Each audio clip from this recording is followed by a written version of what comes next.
think we can start here. Hello, everyone. My name is Mark Mee. I am the head of partner development, VC, and investment relations at Near Foundation. Really excited here for this very talented, smart, good-looking group here to really talk about the market. We'll start off with some intros, and I'll give a quick one about Near. Near is a highly scalable Layer 1 blockchain, really focused on AI, and currently really looking into developing kind of the future with a user-owned AI. But today's discussion point is on liquid venture. So why don't we go from right to left? Cool. Hi, everyone. I'm Thomas Bocanis. I represent a fund called Strobe Ventures, formerly known as Blocktower VC. Blocktower just recently merged with Arca. We, the venture fund, are remaining independent and spinning out. So super excited to chat today with this group. Hi, everybody. I'm Paul Kojo. I work at Franklin Templeton. We're a large asset manager, 1.5 trillion AUM. We have a few different initiatives in crypto, a tokenized money market fund on chain, on a few different chains, as well as a liquid discretionary active portfolio that I am a part of and do research on. Hey, everybody. I'm Kevin Kelly, one of the co-founders of Delphi Digital. We have three primary businesses under the Delphi umbrella. Our core businesses of research and consulting, so we work with a bunch of different teams across the space, across different chains. We have a labs division that incubates and runs accelerator programs for different projects and protocols. And then we have a venture arm, which is early stage VC essentially. Good morning, everybody. My name is Jeremy Huff, I'm a partner at No Limit Holdings. We are an early stage venture fund focused on seed through pre-seed rounds. All right. Short and sweet. Love it. It's probably because we really want to talk about this, the panel being the rise of liquid venture and what it means for digital assets. Now, before we get into that, I kind of want to talk about this term, liquid venture, right? And I think Thomas, when we were talking in the hallway over there, had some good views that he first wanted to share. Why don't we maybe start from right to left as well, and first start off maybe with your definition and maybe what that really means. Yeah, I don't know if you guys will agree with me, but I kind of hate the term liquid venture. It kind of feels like venture from the investor lens is about backing a company for a long time. And the term liquid venture, particularly in our short-term minded industry, has meant what can I buy and sell in under 2 years? So that's not to say there aren't breakout investments with tokens that are going to do great and generate early liquidity for LPs, for market participants, for the users of the platforms. But I think leaning too hard into liquid venture is probably why the sentiment in InnovateDenver this year is a little down in the dumps. So not a fan of the term, try not to use it, and hope we can focus on venture being liquid versus liquid venture. Starting out spicy here. Okay. I don't mind the term liquid venture. But I certainly agree, right? Like, I think what's important is noticing where in the maturation life cycle a company is, more so than whether the token is live or not. I think for us, there are certain unique challenges when you have effectively public liquidity with an early stage frontier asset. But I would certainly agree that liquid venture, or however you want to describe it, is really more about early stage companies that by virtue of leveraging a new business model can have a different type of liquidity than you would otherwise see. And that can be, I think, in many ways tangibly beneficial to the operating process or operating, unit line of that protocol or company. Yeah, I would agree. I don't love the term. I don't hate the term. I think, especially when you're talking about maybe some of the smaller cap parts of this space, even, what do you get in the mid cap or large cap, the idea that you can get, let's call it venture style returns and have that type of liquidity, I think is why people kind of gravitated around this type of term. I will say from a private investor side, the attractiveness of thinking about it as liquid venture, getting liquidity on venture type investments earlier in the life cycle than traditional venture capital, I think has obviously been a big attractive or selling point for a lot of people who've gotten into private side of this market. But I do think one thing that we really could use a lot more to kind of counterbalance that is a lot more liquid funds that maybe get sold on the idea or get attracted to this space because you can earn venture style returns in a liquid market. And I think crypto probably has the highest when it comes to risk return.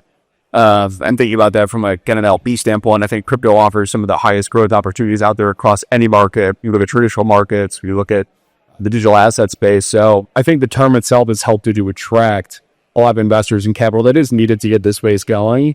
But I'm open to finding a new definition or a better one to summarize that.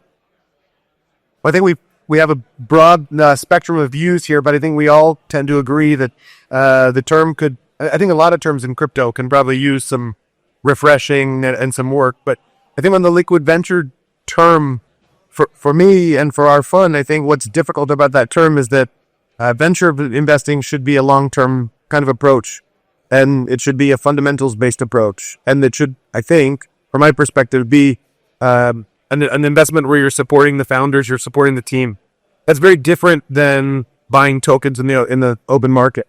And I think the alignment is important to understand and sort of differentiate. There's a difference between, in terms of investor alignment, when you're buying tokens in the secondary market versus being locked up because you've invested pre-TTE or even in an OTC deal, frankly. So I think if you start talking about different ways that you can participate in the ecosystem, different ways that you can support the founding team, that's where I would start to differentiate between venture and liquid.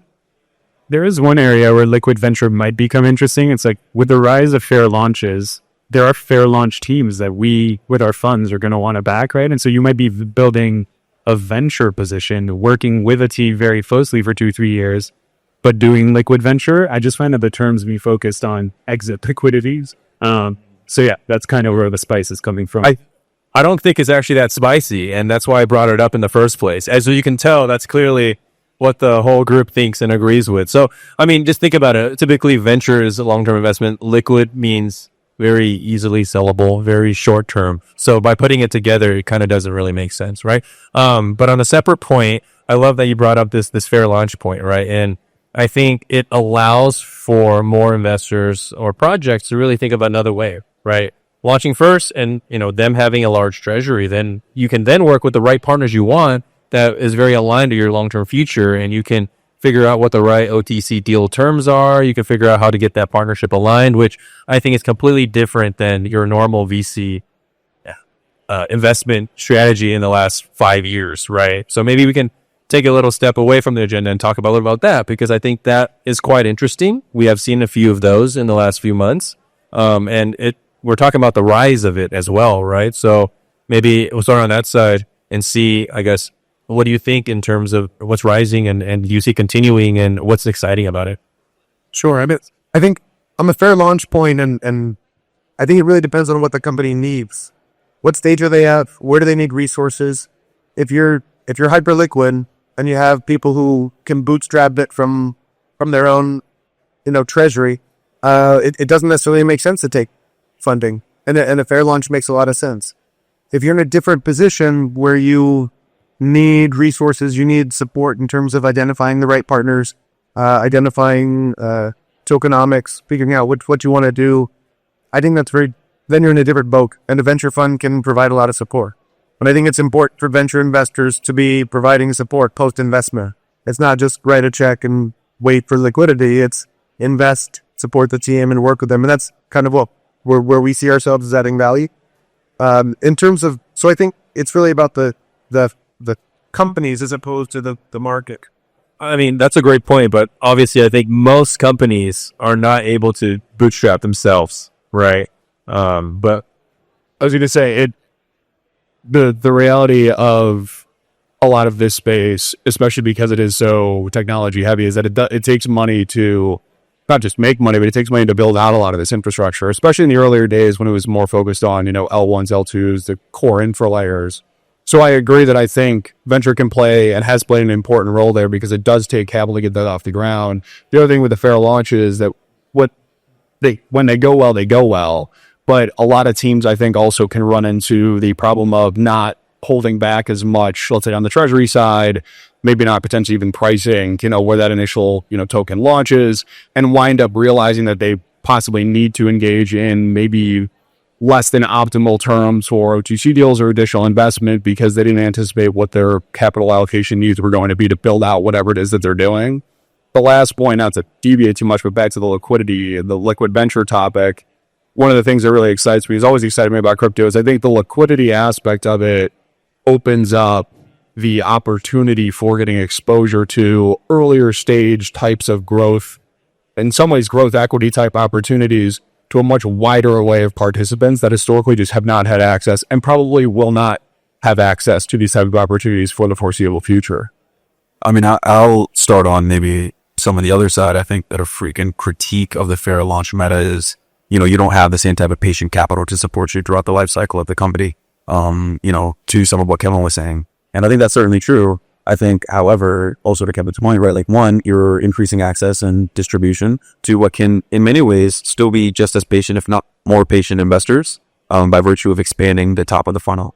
And, even, from our perspective at Franklin, where we have a little bit more velocity in how we manage our portfolio, we're still talking with teams on a weekly basis where we have core positions. So I think the idea of a fair launch, sometimes even like you get the critique because you don't have necessarily the oversight of, the venture specialist to help structure the round and build out the future of the equity allocations, which is certainly, a value add. I think that what we are increasingly seeing is that you can be just as efficient and sometimes have a better outcome, a more optimized outcome by taking these kind of more market-driven pricing dynamics, where oftentimes a lot of teams also aren't necessarily getting the valuation that they deserve, only going to a small set of VCs or a small pool, otherwise a small pool of capital, which is what I think, liquid investors can kind of take advantage of and, help support early stage companies in that capacity.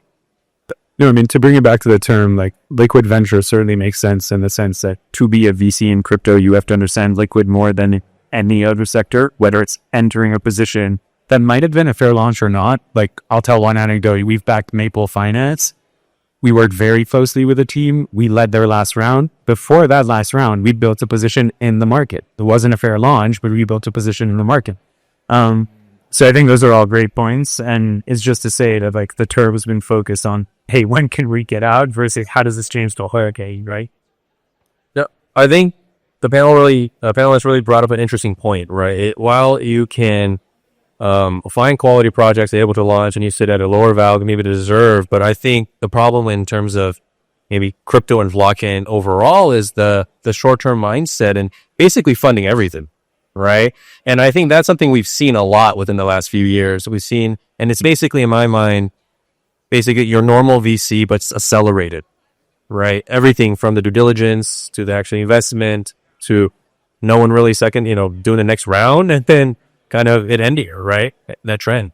So speaking of trends, we'd love to really get your guys' take on where do you see this going? I mean, I know the topic is rise, right? But just generally, what's your view on the market and how can this fit? And it doesn't really need to be just about liquid venture, since I know this market is quite interesting to discuss. So might be just to discuss digital assets overall.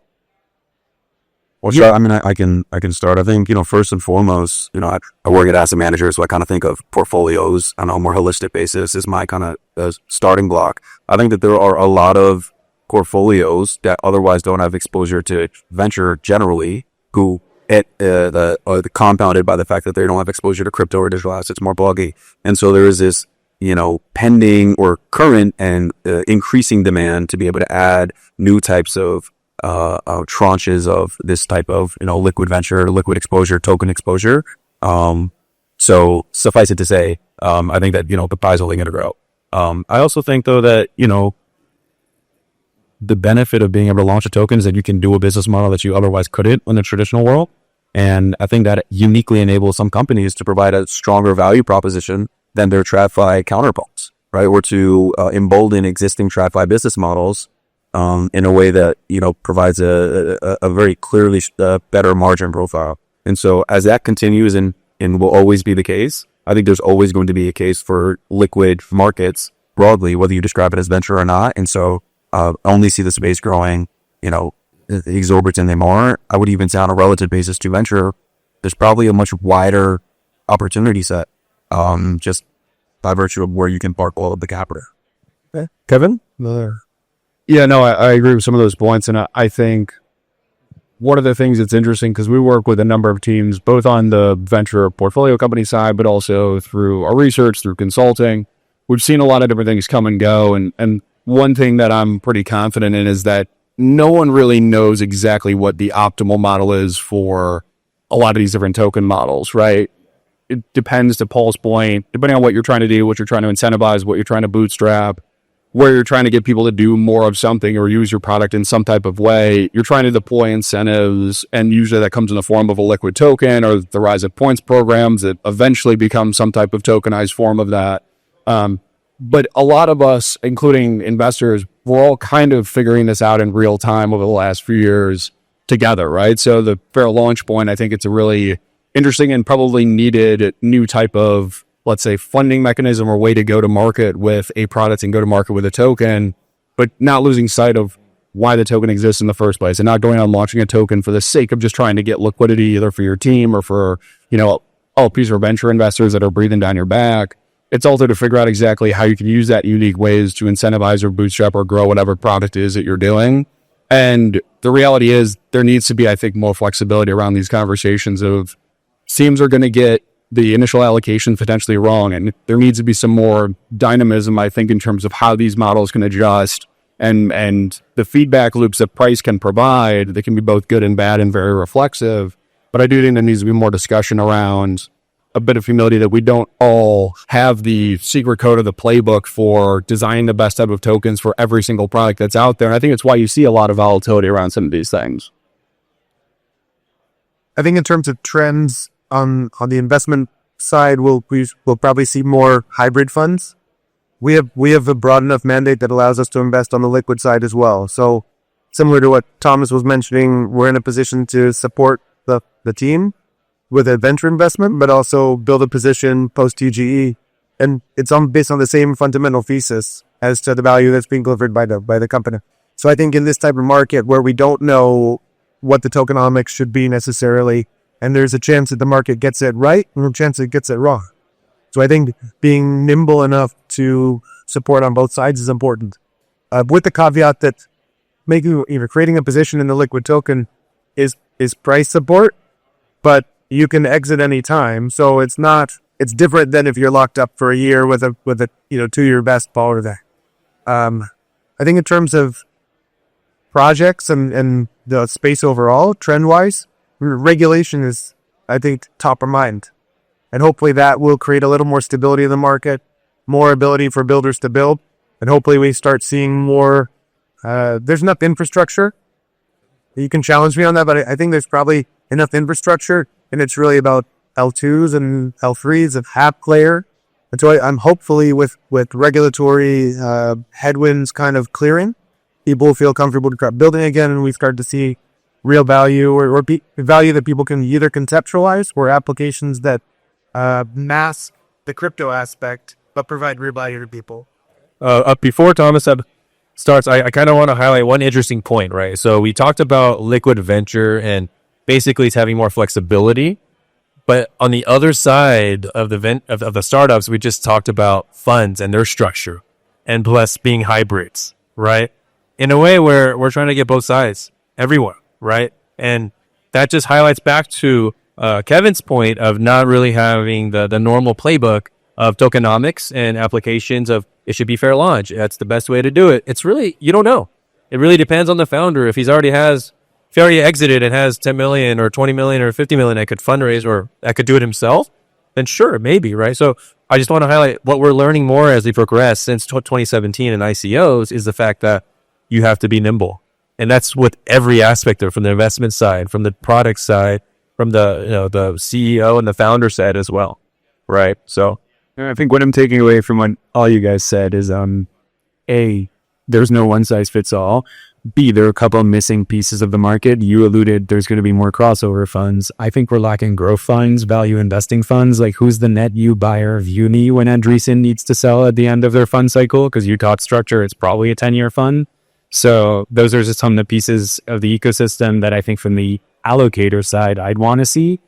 I think it probably requires the whole market honing in on the what has value. That is something we could model out, right? Like, when Wall Street and TradFi starts looking at crypto, what are they going to buy? My bet is it's probably cash flowing assets like Enamaker Uni more so than mimetic assets, right? So kind of trend, structure, a couple of jumbled thoughts related to all that. I think also, I was just going to make a quick point, on the premise of being hybrid and customizability and flexibility.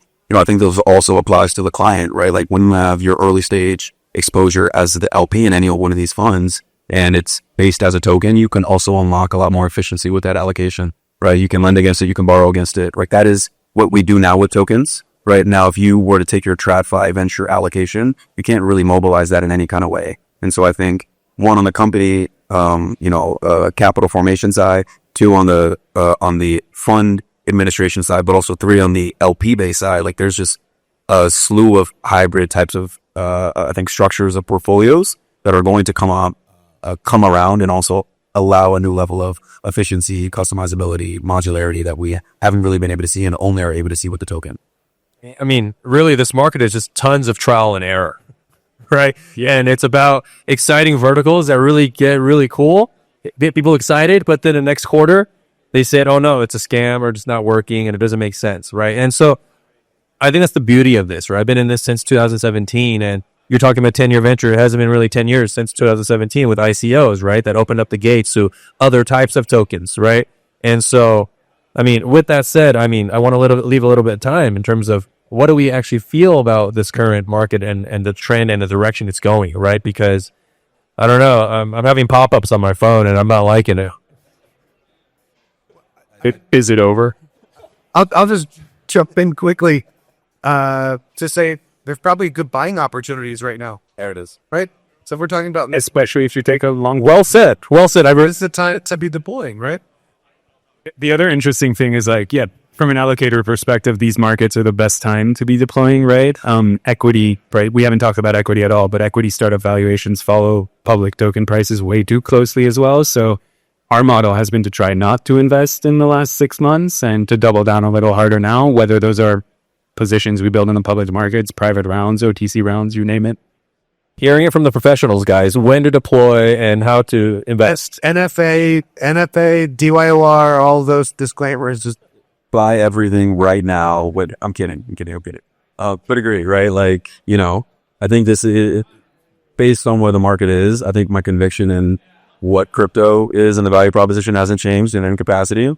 So, if you have the longer dated thesis and nothing structurally has really changed from last week, even if prices might be a little bit down, it's pretty clear where the North Star is, allocate accordingly. I will say from our perspective, and I'm curious to everyone's take here, there's definitely a bifurcation in public tokens of those who can, ways who can't. You have Bitcoin, Ethereum, Solana that are, have escaped the zeitgeist.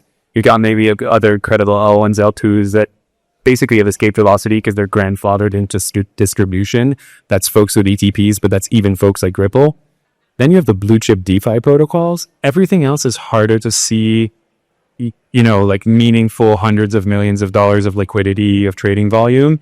Perhaps the answer is not everything needs to run to $1 billion in an industry that wants to tokenize and financialize everything. So just our take is that there's definitely going to be very, very thin liquidity on a long tail after this kind of washed out.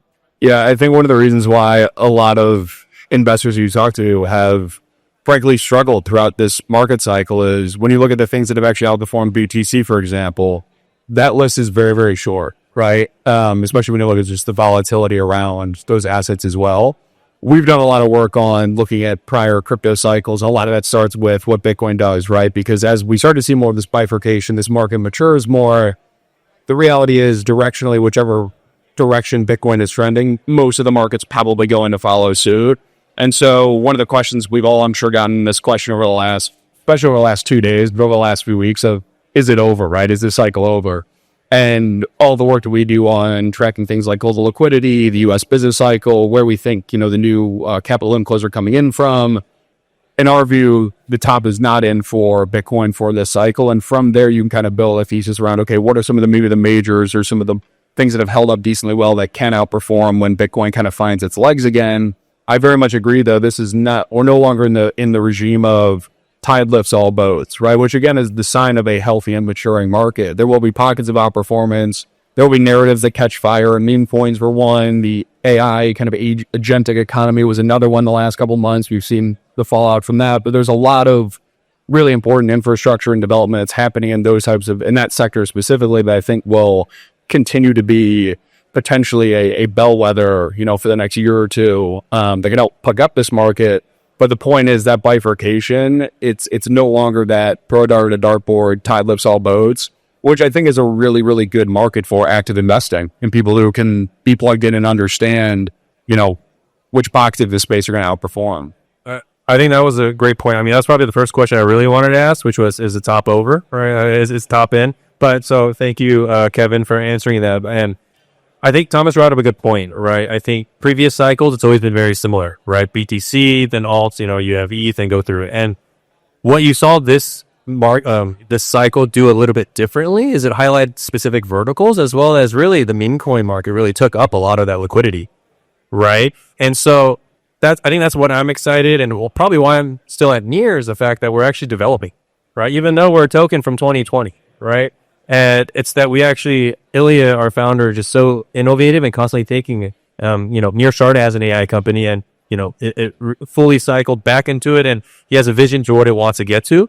And I think that's what the exciting point of highlighting specific verticals are. People talk about AI, and I think that's not just agents, guys. There's a lot of infra, there's a lot of developments that still need to do. And RWA, it's always a really good discussion point, especially if we're talking about DeFi, right? And then kind of going on to the next level, right? So just want to highlight those points that there's a lot of exciting developments of verticals that if the foundational piece, which Kevin highlighted in Bitcoin, is still there and moving up, then you can really highlight and make your guess on what might be exciting. Yeah, I think we really need to find ways to attract, to the earlier points, like new pools of capital to come into this space, because the flip side of everything you just said and what we've seen really play out in the last couple of weeks is you have a number of these, call them kind of scam type launches, right, with meme coins that wind up inevitably sucking, in some cases, billions of dollars of liquidity out of the crypto market that really isn't going to come back anytime soon, right? That's gone. And so when you have no new capital inflows really coming into anything outside of Bitcoin and some of the ETFs, you don't have new capital flows coming into, let's say, the quote unquote rest of the alt market. You have liquidity coming out of it. It's only a matter of time before it just becomes very PvP. And to your point, with the same amount of liquidity and just an increase in supply of tokens, that supply demand imbalance gets really out of whack really quick. Yeah, it's like the sticky on-chain capital that's probably in this room cycles through 3 to 6 months narratives and knows how to play that game very well. The net inflows will go to the stuff that probably endures and doesn't correlate to the cycle breaking down.